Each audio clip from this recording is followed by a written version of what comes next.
السلام علیکم پیارے بچوں، کیسے ہیں آپ سب؟ آج ہم اپنا جو عنوان شروع کر رہے ہیں وہ ہے اسم معرفہ کی اقسام۔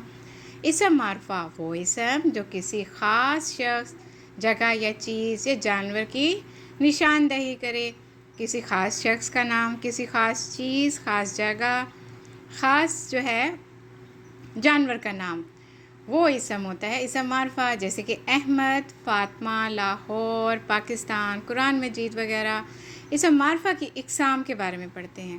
اسم معرفہ کی اقسام میں سب سے پہلے ہے اسم علم۔ کسی خاص شخص، جگہ یا چیز کے نام کو اسم علم کہتے ہیں۔ احمد، فاطمہ، لاہور وغیرہ۔ اسم ضمیر وہ الفاظ جو اسم کی جگہ استعمال ہوتے ہیں، یعنی کہ میں، ہم، تم، وہ۔ مثال کے طور پہ علی ایک لڑکا ہے، وہ بہت ذہین ہے۔ اسم اشارہ کسی چیز کی طرف اشارہ کرنا، دور یا نزدیک کی چیز کی طرف اشارہ کرنا اسم اشارہ ہے، مثلاً یہ، وہ، تم وغیرہ۔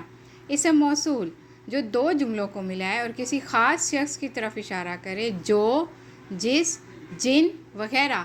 جو دو جملوں کو ملائے اسے کہتے ہیں اسم موصول۔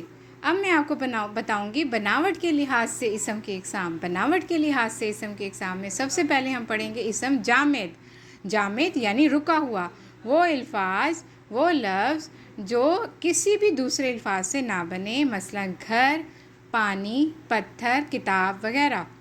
اسم مشتق وہ اسم جو کسی دوسرے لفظ، فعل وغیرہ سے بنا ہو، مثلا لکھاری، پڑھائی، چلنے والا، بولنے والا، یعنی فعل سے مل کر بنے، دوسرے لفظ فعل سے۔